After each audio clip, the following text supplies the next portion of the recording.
वर्ण किसे कहते हैं? वर्ण उस मूल ध्वनि को कहते हैं जिसे खंड या टुकड़ा नहीं किया जाता। जैसे में ख, ग, ह, र इत्यादि। वर्ण के कितने प्रकार होता है? 2। उनका नाम बताएं। स्वर्ण वर्ण, व्यंजन वर्ण। स्वर वर्ण किसे कहते हैं? स्वर्ण वर्ण उन वर्णों को कहते हैं जिनका उच्चारण करने के लिए दूसरे वर्ण की सहायता के बिना होता है। व्यंजन वर्ण किसे कहते हैं? व्यंजन वर्ण उन वर्णों को कहते हैं जिनका उच्चारण करने में स्वर्ण वर्ण की सहायता लिया जाता है। जैसे में कवार, चवार, टवार, तवार, पवार।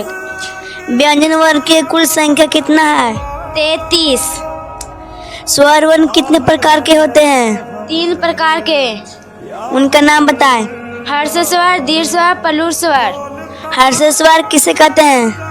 हर्ष स्वर उन वर्णों को कहते हैं जिनका उच्चारण करने में कम समय लगता है, उसे हर्ष स्वर कहते हैं। जैसे में अ, ई, उ, री आदि।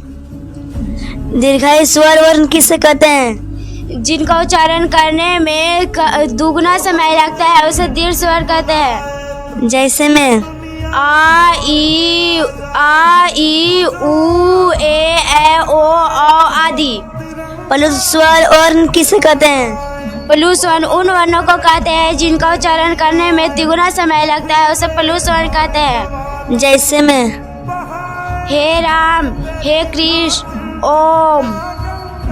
व्यंजन वर्ण कितने प्रकार के होते हैं? 3 प्रकार के। उनका नाम बताएं।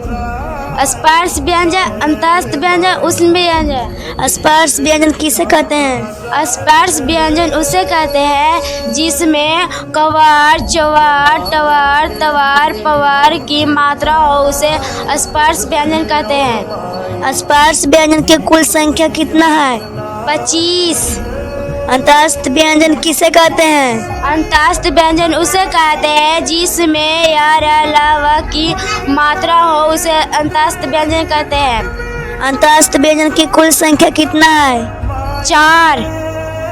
उष्ण व्यंजन किसे कहते हैं? उस व्यंजन उसे कहते हैं जिसमें तालव्य, समूर्धन्य, षड्दंत्य, सह की मात्रा हो, उसे उष्ण व्यंजन कहते हैं।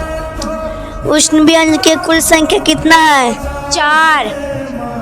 वर्णमाला किसे कहते हैं? हिंदी में वर्णों के समूह को वर्णमाला कहते हैं।